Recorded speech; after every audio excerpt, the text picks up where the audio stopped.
పెళ్ళైనా పండగైనా వేడుక ఏదైనా పట్టు చీరల ప్రత్యేక వేదిక వారాహి సిల్క్స్. ఇప్పుడు జగన్మోహన్ రెడ్డి గారు దయ వల్లే మీకు ఎమ్మెల్సీ అయ్యారు. జగన్మోహన్ రెడ్డి గారి దయ వల్లే మీరు మార్కెట్ కమిటీ గుంటూరు మిర్చి యార్డ్ చైర్మన్ అయ్యారు మీరు అప్పట్లో. అవును. కానీ ఇవన్నీ కూడా జగన్మోహన్ రెడ్డి గారికి తెలియవా? యేసురత్నం గారికి అన్యాయం జరిగింది కాబట్టి ఇప్పుడు ఆడ విడుదల రజనీ గారు ఓడిపోయారు, ఆమె కూడా అందుబాటులో లేరు. యేసురత్నం గారికి తిరిగి ఆడ ఇన్ఛార్జ్ ఇవ్వాలి, డైమండ్ బాబు బదులు యేసురత్నం గారికి ఇన్ఛార్జ్ ఇవ్వాలని జగన్మోహన్ రెడ్డి గారికి తెలియకుండానే, ఆయన నోటీసులు లేకుండానే డైమండ్ బాబుని ఇన్ఛార్జిగా తెచ్చారంటారు. ఆ లెవెల్లో కామెంట్ చేసేవాడిని కాదు, కానీ బట్ అది మాత్రం నాలో ఇప్పుడు మీరు చెప్పిన దానికి డైరెక్ట్గా నేను చెప్తున్నాను కదండి.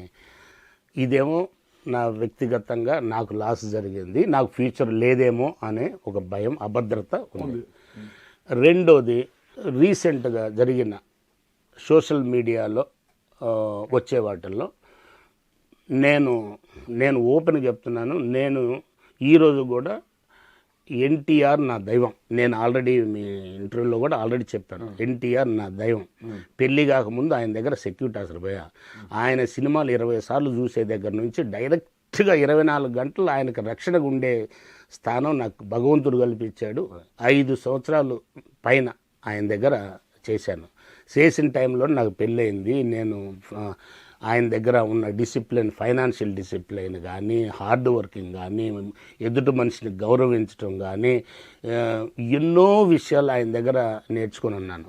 ఆయన కుటుంబ సభ్యుల్లో నేను ఒకడిని. అలాంటిది మేడంని అసెంబ్లీలో ఆ విధంగా సంబోధించటము, ఆయన కూతురు, నాకు చంద్రబాబు నాయుడు గారి వైఫ్ అని సంబోధించేదానికంటే కూడా నేను నా దైవం ఎన్టీ రామారావు కూతురుగా చూస్తాను.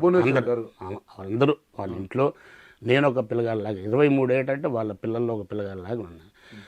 నేను ఆ రోజు హర్ట్ అయ్యాను. ఎందుకు ఇట్లా చేస్తాను మాట్లాడటం. తర్వాత ఇప్పుడు సంబంధం లేకుండా చిరంజీవి గారు పవన్ కళ్యాణ్ వాళ్ళ మదర్ని మాట్లాడటం, వాళ్ళు ఎవరంటే అసలు ఏంటి, వాళ్ళు ఎటుపోతుంది సంస్కృతి, ఇది ఖండించాల్సిన వాళ్ళు ఖండించలేదు. అది కూడా నాకు హార్ట్ బర్నింగ్. ఇది నేను తప్పు, మెచ్యూరిటీ లేనివాడుగా నేను ఒక మాట పొరపాటు పడవచ్చు. పొరపాటు పడ్డప్పుడు నాకంటే పెద్దోళ్ళు నన్ను గదాయించేవాళ్ళు చెప్పొచ్చు తప్పు. ఇంకోసారి ఎందుకు, నేను ఇట్లనే డిబేట్లో ఒక మాట తెలియక తప్పన్నా ఎమ్మటే సాయి మీ ప్లేస్లో డిబేట్ సాయి చేస్తూ అది తప్పు, అది కొంచెం వెనక్కి తీసుకో, సారీ అన్న. అంటే ఆ వర్డ్ వాడకూడదు. అదే ఇట్లే డిబేట్లోనే చెప్పాడు. నేను డిబేట్లోనే బై మిస్టేక్ నాకు తెలియక అన్నాను. ఆ వర్డ్ అది అట్లా అనకూడదు సార్, వెనక్కి తీసుకోండి, సారీ అని చెప్పేసి నో ఇష్యూ. అలా జరగలేదు ఇట్లాంటి కొన్ని. తర్వాత ఇంకోటి, జత్వానీ కేసులో నేను ఒక పోలీస్ ఆఫీసర్ని, కొంతమంది పోలీస్ ఆఫీసర్స్ దాంట్లో సస్పెండ్ అయ్యేసి డిపార్ట్మెంటల్ గవర్నమెంట్ ఏదో యాక్షన్ స్టార్ట్ చేసిన దాంట్లో ఒక మీడియా వచ్చేసేసి నన్ను రెస్పాండ్ అవ్వమని, because you are also senior police officer, మీరు అలా సస్పెన్షన్ని ఖండించాలని నా దగ్గర. నేను చట్టం తెలిసినోడిని, ఇప్పుడు చట్టం దాని పని అది చేసుకొని పోద్దని మనమే చెప్తుంటాం. చట్టం ఇప్పుడు మిగతా వాళ్ళన్నా చట్టం తెలియని వాళ్ళు మీడియా ఇది దాన్ని రెస్పాండ్ అవ్వమని అన్నారు. అవ్వమంటే నేను వద్దులేండి, దాని మీద ఏం రెస్పాండ్ అవుతాము, గవర్నమెంట్ యాక్షన్ గవర్నమెంట్ ఈ మా దృష్టిలో ఏంటంటే suspension it is not at all A punishment. కానీ నా మనసులో ఉన్నది ఏదైతే మీడియాలో, ఎలక్ట్రానిక్ మీడియాలో, ప్రింట్ మీడియాలో వస్తుందో అదే. నాకు అంతకు మించి ఏం తెలియదు. ఏమొచ్చింది, ఇది వస్తుంటాయి కదా, జత్వాని బాంబే నటి జత్వాని ఇట్లా జరిగింది, అట్లా జరిగింది, ఏమైనా జ్యుడిషియల్ రిమైండ్ చేయకుండా అట్లా పెట్టారు, అక్కడ పెట్టారు, ఇక్కడ పెట్టారు అని అంటారు. ఇదే కింద జరిగి ఉంటే చట్టాన్ని మనం చేతిలో తీసుకున్నట్టే. అది ఎంత పెద్దోళ్ళైనా సరే దాని వెనకాల ఎవరున్నా కానీ శిక్షార్హులు, అందులో ఇదేం లేదు. దాని మీద నేను పెద్ద కామెంట్ చేసేది ఏం లేదు. మా సీనియర్ ఆఫీసర్స్ ఇదైనా కానీ సస్పెన్షన్ అనేది it's not punishment. Under investigation. నేను మాట్లాడటం, మీడియాలో మాట్లాడటం, సమర్థించటం నా పని కాదు, నేను సమర్థించను. ఒకవేళ నేను సమర్థించాలి అని అంటే నేను గిన మీడియా ముందుకు రావాలంటే వాస్తవాలు బయటనే. ఎవరైతే బాధ్యులు ఉన్నారో వాళ్ళందరినీ శిక్షించాలనే అంటాం తప్ప చట్టాన్ని ఎంత ఏ స్టేజ్లో ఉన్నా కానీ చట్టాన్ని మన చేతిలో తీసుకోవటం కరెక్ట్ కాదు. ఇట్లాంటి అంటే మచ్చుకు ఒక 3-4 చెప్పాను.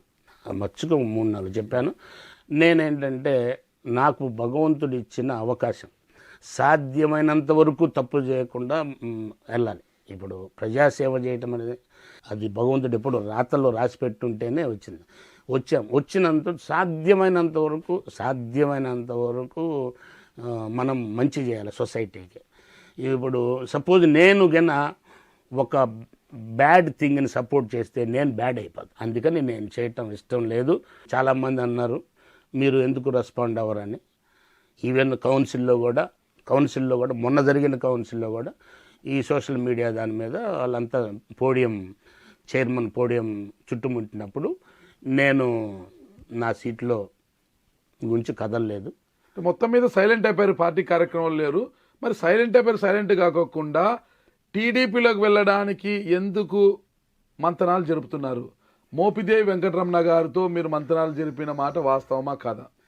మోపిదేవి గారు నేను ఇప్పుడు కాదు, నేను సెక్యూరిటీ ఆఫీసర్ ఉన్నప్పటి నుంచి కూడా ఆయన మంత్రి గారు అయినా కానీ చాలా గౌరవంగా ఉంటుంది తప్ప ఇది ప్రామిస్గా చెప్తున్నాను. ఇదే మాట చాలామంది నన్ను అడిగారు, ప్రామిస్ చేసి చెప్తున్నాను.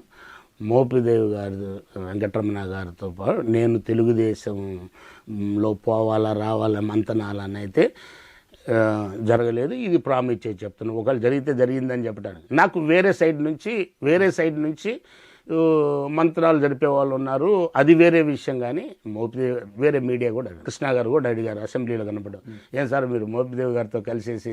ఇప్పుడు నేను వెళ్ళాలి అనుకుంటే నేను తెలుగుదేశంలో మోపిదేవి గారి కంటే సీనియర్నే.